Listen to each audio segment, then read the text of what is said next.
Hey guys, so I'm back from the vet's office. I did not bring my dog back. She's alive. She has an abscess, or she had an abscess on the back of her neck because a couple weeks ago she got into a disagreement with one of the other dogs that we own. We have three boxers and a chocolate lab that are on the outside in a pen, and we have a chihuahua inside and two cats. One's inside outside and one is inside until he gets older. But yeah, so she had some puncture wounds on the back of her neck because I think it was all between the boxers. I don't think the lab had anything to do with it. One of the other boxers suffered some scratches, but they were mostly superficial. But the one that's at the vet, she like really had a hard time. She had like a few puncture wounds on the back of her neck, like I said, and that wasn't from the original dog that she was fighting with, but it was from the male who's like the pack leader and he's the oldest one. And I'm not mad at him because he actually broke up the fight, but he grabbed her by the back of the neck to do it, and I'm not sure if he was going for her collar or what. He usually, like when they're playing, he'll grab their collars a lot. Um, but in any case, she did not win that fight. She had like a really large wound on one of her arms, and it happened like on a Friday after 5 p.m. So the vet's office was already closed, so we just kind of took care of it ourselves. And by the time that Monday came around, like there was no way that stitches would have helped, or the vet would have just given her antibiotics, which we already had because she had been previously bitten by a snake.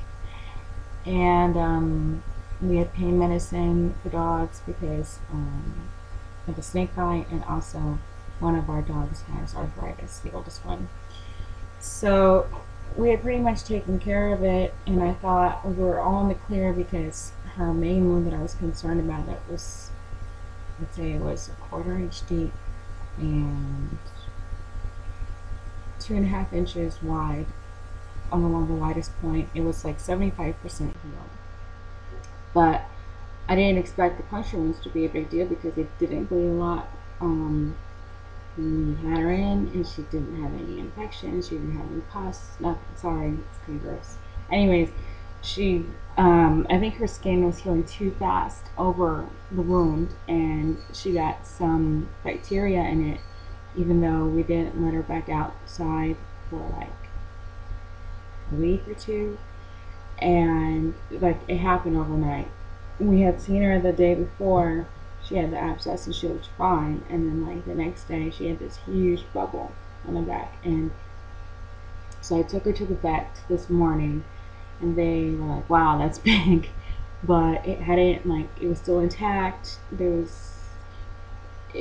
was like a little warm, but she wasn't even like tired, in a bad mood. She was in a really good mood. She was playing everything.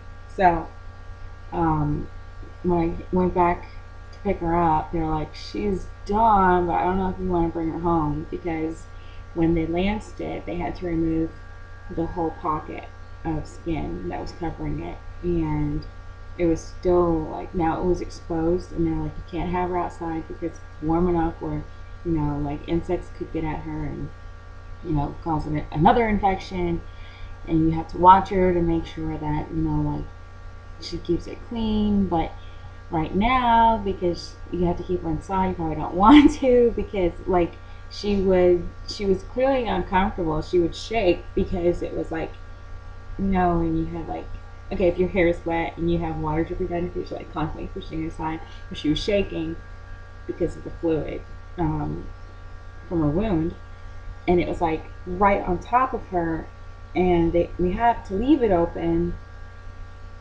But do you understand? It was just gonna be a real big mess. And even if we had her in the bathroom, how would we clean the walls? Like the kennel that she's in is just so dirty, and it just not it wasn't already dirty. Like she just really messed it up, not on purpose.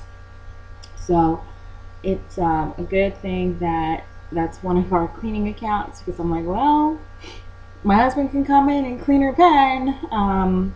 They offered to like keep her for a couple days for us, over the weekend. By Monday, she should be like more healed up, so she's not like actively like that. And we'll just have to keep her inside more, which is gonna be a nightmare.